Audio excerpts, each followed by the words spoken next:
আসসালামু আলাইকুম রহমতুল্লাহি ওবরকাতুহ। সম্মানিত দর্শক, কেমন আছেন আমাদের ডক্টর মোহাম্মদ ইউনূস, কিংবদন্তির অর্থনীতিবিদ, শান্তির নোবেল বিজেতা, অন্তর্বর্তীকালীন সরকারের প্রধান উপদেষ্টা, হিলারি ক্লিন্টনের বন্ধু, বিল ক্লিন্টনের বন্ধু, পশ্চিমাদের চোখের মণি, কলিজার টুকরা ডক্টর মোহাম্মদ ইউনূস এখন কি করছেন, কি ভাবছেন? তিনি কবে আবার বিদেশ যাবেন, কবে আবার হাসবেন, তার পরিণতি কি ইত্যাদি নিয়ে আপনারা কি কেউ কি কিছু ভাবেন? আমি কিন্তু ভাবি। আমি ভাবি যে এমন কেন হলো? এমন তো হওয়ার কথা নয়। আমরা তো তাকে 50 বছর রেখে দিতে চেয়েছিলাম কেউ কেউ, আমরা তো তাকে 5 বছর রেখে দিতে চেয়েছিলাম অনেকে। আর নিদেন পক্ষে রাজনৈতিক দলগুলো তো ধরেই নিয়েছিল যে তিনি যেহেতু এসছেন 3 থেকে 4 বছর থাকবেন, রাজনীতির একটা ব্যালেন্স আসবে, তারপর ভালো একটা নির্বাচন হবে, সবাই আসবে। কিন্তু এ কি হলো? কিসের অভিশাপ, কিসের বদদোয়া? এটা কি গ্রামীণ ব্যাংকের সেই অসহায় দরিদ্র মানুষগুলো যারা ঋণের কিস্তি পরিশোধ করতে গিয়ে ভিটেমাটি খুইয়েছেন, ঋণের কিস্তি পরিশোধ না করতে পারার কারণে যাদেরকে শীতের সকালবেলা নদীতে ঝাঁপ দিতে বলা হতো, ঋণের কিস্তি পরিশোধ করতে না পারার কারণে স্বামী স্ত্রীর মধ্যে বিচ্ছেদ হয়ে গেছে, অনেকে আত্মহত্যা করেছেন, তাদের অভিশাপ? নাকি ডক্টর মোহাম্মদ ইউনূস বিভিন্ন সময় বাংলাদেশে বহু মানুষের সঙ্গে ব্যবসা করার চেষ্টা করেছেন এবং প্রায় সবাইকে ঠকিয়েছেন, কর্মচারীকে, কর্মকর্তাদেরকে, পার্টনারদেরকে, যারাই তাকে বিশ্বাস করেছেন সবাই তার দ্বারা মারাত্মকভাবে ঠকেছেন, হাতে গোনা কয়েকজন ছাড়া। তাদের অভিশাপ? নাকি প্রকৃতির বিচার? প্রকৃতি যে কাজটি করে সেটি হলো, আপনি যে দেশে জন্মগ্রহণ করবেন সে দেশের মাটি এবং মানুষের সঙ্গে আপনার একটা মমত্ববোধ থাকবে, সে দেশের জন্য আপনি জীবন দেবেন, সে দেশের সীমান্ত রক্ষার জন্য আপনি জীবন দিলে আপনি শহীদ হবেন। এটি প্রকৃতির বিধান। বাংলায় যারা জন্ম নিয়েছেন, বাংলার আম, জাম, কলা, কাঁঠাল, ইলিশ, তাল থেকে শুরু করে যা কিছু আছে সব আপনার অস্থি মজ্জার সঙ্গে এমনভাবে মিশে আছে, পৃথিবীর সবচেয়ে সেরা খাবারগুলো আপনার ভালো লাগবে না। যে মানুষগুলো এই তার মাতৃভূমির টান বাদ দিয়ে, তার মাতৃভূমির সঙ্গে সম্পর্ক বাদ দিয়ে অন্য ভূমে, পরভূমে তারা স্বর্গ খোঁজে, দেশের চাইতে বিদেশিদেরকে তাদের ভালো লাগে, বাংলার সাথে ইংরেজি ভালো লাগে, দেশের মানুষকে চাকর মনে হয়, বিদেশিদেরকে প্রভু মনে হয়। এই সকল যারা মন মানসিকতা সম্পন্ন, তারা যত জ্ঞানী হন, গুণী হন, আল্লাহর গজব তাদেরকে তাড়া করে, যেভাবে মাইকেল মধুসূদন দত্তকে তাড়া করেছিল। এত বড় একজন কবি, এত বড় একজন মহান ব্যক্তি কেবলমাত্র বাংলাকে তাচ্ছিল্য করার জন্য তার জীবন তছনছ হয়ে গেছিল এবং তিনি যখন বুঝলেন তার ভুল, তখন আর তার সেখান থেকে ফিরে আসার কোনো উপায় ছিল না। তো ডক্টর মোহাম্মদ ইউনূসের এই যে 17 মাসের পরাজয়, কিংবা একসময় যে শেখ হাসিনার সঙ্গে তার এত ভালো সম্পর্ক ছিল, শেখ হাসিনা তার পুরো জমানাতে 96 থেকে 2001 পর্যন্ত পুরো জমানাতে ডক্টর মোহাম্মদ ইউনূসকে সারা দুনিয়াতে তিনি প্রমোট করেছেন, স্যার ডাকছেন। এমন কি হলো? শেখ হাসিনা কেন রাগ হবেন? এখানে তো রাগ হওয়ার কথা না। যে শেখ হাসিনা তাকে 800 কোটি টাকা বিনা সুদে ঋণ দিয়েছেন গ্রামীণ ব্যাংকের জন্য, আর সেই ঋণের কারণে গ্রামীণ ব্যাংক টিকে ছিল, আদারওয়াইজ দেউলিয়া হয়ে যেত, সেই শেখ হাসিনা কেন, কি কারণে তার প্রতি বিক্ষুব্ধ হবেন? তাকে কেন সুদি বলবেন, সুদি ইউনূস বলবেন? কারণটা কি? একটু খুঁজে দেখেছেন? কিংবা ধরুন যে বিএনপি 2001 থেকে 2006 পর্যন্ত তারাও ডক্টর মোহাম্মদ ইউনূসকে প্রমোট করেছেন, কিন্তু 11-এর সময় তার কর্মকাণ্ডের কারণে বিএনপিও তাকে বিশ্বাস করেনি। আবার ধরুন তার সঙ্গে ডেমোক্র্যাটদের একটা ভালো সম্পর্ক ছিল। ডোনাল্ড ট্রাম্প আসার সঙ্গে সঙ্গে আমেরিকার সমস্ত দরজা তার জন্য কেন বন্ধ হয়ে গেল? কি দোষ, কি করেছেন তিনি? তার চিন্তায় ত্রুটি, চরিত্রে, কর্মে, আচরণে, নাকি কি? একমাত্র আল্লাহ ছাড়া কেউ জানেন না। তবে গত 17 মাসে তিনি যেভাবে অপমানিত হয়েছেন, যেভাবে লাঞ্ছিত হয়েছেন, মানুষ যেভাবে তাকে গালাগাল করেছে এবং এখন পর্যন্ত করে যাচ্ছে, আমার শত্রু যে আছে তার ভাগ্যেও যেন এরকম জীবন নসিব না হয়। আল্লাহ তার তকদিরে কোথায় মৃত্যু রেখেছে, কিভাবে তিনি মরবেন আমি জানি না। আর তার মৃত্যুতে কতজন মানুষ জানা যায় হাজির হবেন তাও জানি না। তার মৃত্যু কি দেশে হবে না দেশের বাইরে হবে তাও জানি না। কিন্তু যতদিন তিনি জীবিত থাকবেন, তার এই যে অভিশপ্ত একটা জীবন, এই জীবন তাকে এবং তার পুরো পরিবারকে প্যারা দেবে। তিনি গত 17 মাসের থেকে যে কাজগুলো করেছেন, অনেক ভালো কাজ হয়তো করেছেন, আমরা জানি না। কিন্তু তার মন্দ কাজগুলো যেভাবে ব্র্যান্ডিং হয়েছে, তিনি তার গ্রামীণ ব্যাংকের জন্য, গ্রামীণ ফোনের জন্য, তার নিজের জন্য, তার নিজের পরিবারের জন্য, তার ভাই ভাতিজা, স্ত্রী, কন্যা, সকলের জন্য যা কিছু করেছেন, সব মানুষ নির্বিচারে নিন্দা করেছে। তিনি সবাইকে কথা দিয়েছেন, কারোর সঙ্গে কথা রাখেননি। তিনি সবার বন্ধু হওয়ার চেষ্টা করেছেন, কিন্তু অন্তর থেকে কারো বন্ধু হননি।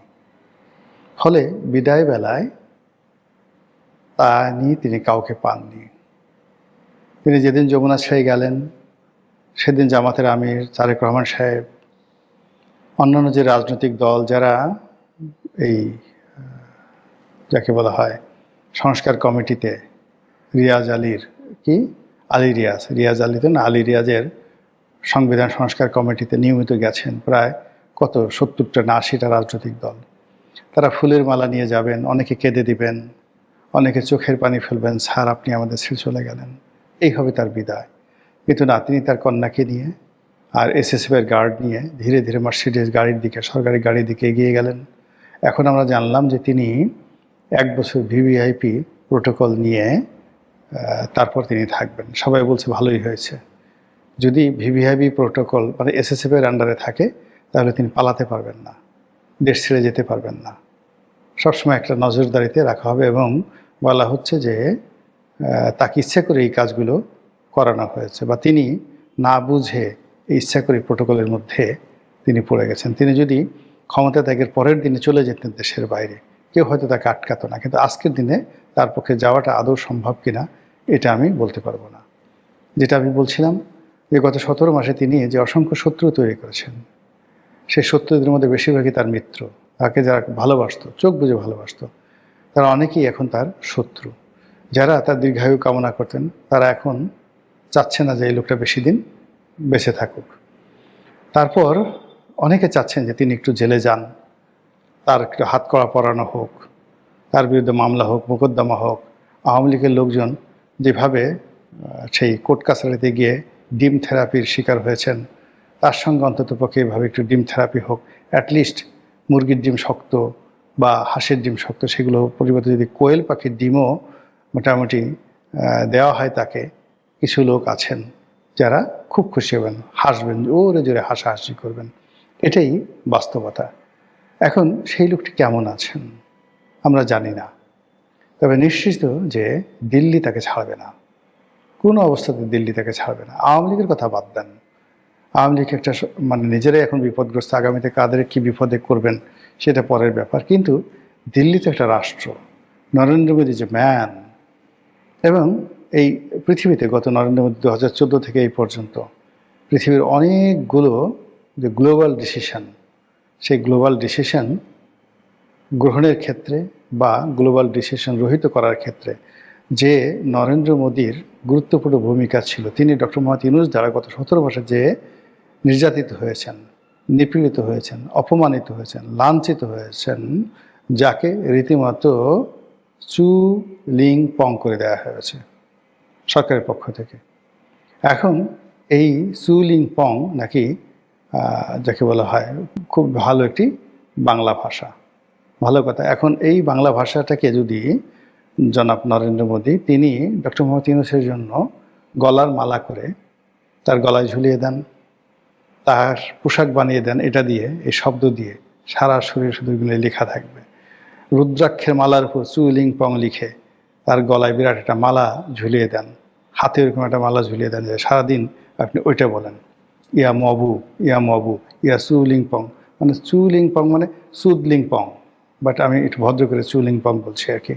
তো এটা আপনি জব করতে থাকেন, বিকজ এই আপনি বাংলাদেশে কিছু গত 17 মাসে দিতে পারছেন আর না পারছেন, কিন্তু মব এবং এই সুদ লিংপং এই দুটো শব্দ আপনি জাতিকে উপহার দিয়েছেন, এমনভাবে শিখিয়ে দিয়েছেন জাতি আর কোনোদিন ভুলবে না। তো যেটা বলছিলাম যে বর্তমান সরকারের উপর তো আপনারা সবাই জানেন নিশ্চিত আমেরিকার একটা প্রভাব আছে, ভারতের একটা প্রভাব আছে। ভারতের গ্রিন সিগন্যাল ছাড়া, আমেরিকার গ্রিন সিগন্যাল ছাড়া বাংলাদেশে কোনো কিছু ঘটেনি এই গত সেই কয়েক মাসে। তো তাই যদি হয় সেক্ষেত্রে ডক্টর মোহাম্মদ ইউনূসকে কি সহজে ছেড়ে দেওয়া হবে? আল্লাহ জানেন। অথবা তার বিরুদ্ধে কি নতুন করে দুর্নীতির মামলা হবে? তার উপদেষ্টাদের বিরুদ্ধে মামলা করার জন্য তোড়জোড় হচ্ছে।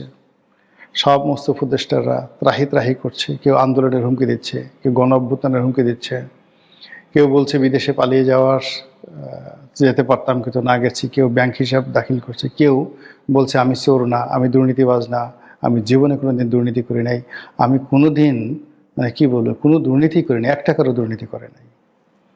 এই সকল কথাবার্তা শুনে বোঝা যায় যে কি পরিমাণ চাপের মধ্যে উপদেষ্টারা রয়েছে। আর উপদেষ্টারা যদি চাপের মধ্যে থাকে, ডক্টর মোহাম্মদ ইউনূসকে চুমার মধ্যে থাকবেন, চুম্বনের মধ্যে থাকবেন? প্রশ্নই আসে না।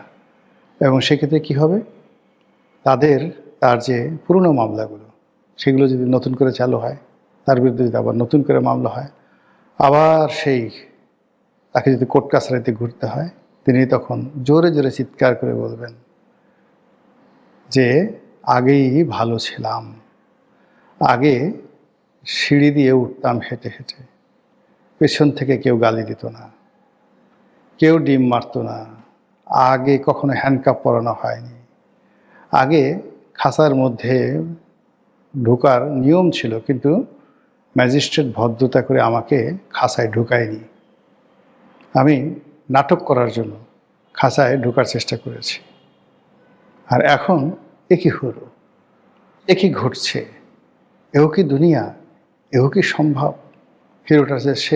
হিরোডোটাসের সেই বিখ্যাত গল্প সাইরাস বনাম ক্রেশাস, সেই সময়টিতে মহামতি সাইরাস মানে পারস্যের সম্রাট, তার দ্বারা যখন লিডিয়ার রাজা ক্রেশাস মৃত্যুদণ্ডপ্রাপ্ত হলো, তখন আশ্চর্য হয়ে গেলেন। এখন যেভাবে যদি অলানে ছাড়েন ইরান জিতে যায়, ইরান জিতার পর ডোনাল্ড ট্রাম্পকে ধরে আনা হয় এবং ইরানের শাসকরা সিদ্ধান্ত দেয় যে বড় একটা জ্বলন্ত চিতা জ্বালাও, সেই চিতায় ডোনাল্ড ট্রাম্পকে হ্যান্ডকাপ পরিয়ে শিকলবদ্ধ অবস্থা তাকে পুড়িয়ে মারো।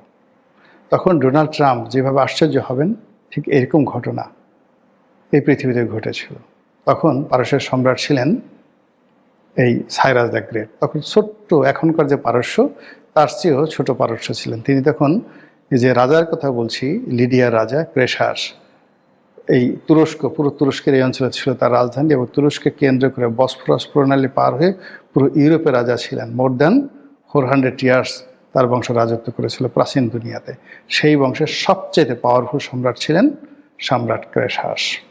আর সম্রাট ক্রেশাসের অধীনে ছোট্ট একটা সামন্ত রাজা ছিলেন সাইরাস। সেই সাইরাসের কাছে ক্রেশাস পরাজিত হয়েছিলেন যুদ্ধের ময়দানে। আর সাইরাস তাকে বলছিলেন যে ওকে বন্দি করে চিতার আগুনে ফেলে জ্বালিয়ে পুড়িয়ে মারো। যখন তাকে চিতার আগুনে নিয়ে যাওয়া হচ্ছিল, তিনি খুব অবাক হয়ে আশ্চর্য হয়ে আকাশের দিকে তাকিয়ে বলেছিলেন, হে বিধাতা, এও কি সম্ভব? এই ঘটনা পৃথিবীতে অতীতে বহুবার ঘটেছে। আগামীতে যে ঘটবে না, এটা কি পারস্য কিংবা বাংলায়, এ কথা আপনি আমি বলতে পারি না। মহান আল্লাহ আমাদের সবাইকে হেদায়েত দান করুন এবং হেফাজত করুন। আসসালামু আলাইকুম ওয়া রাহমাতুল্লাহি ওয়া বারাকাতুহু।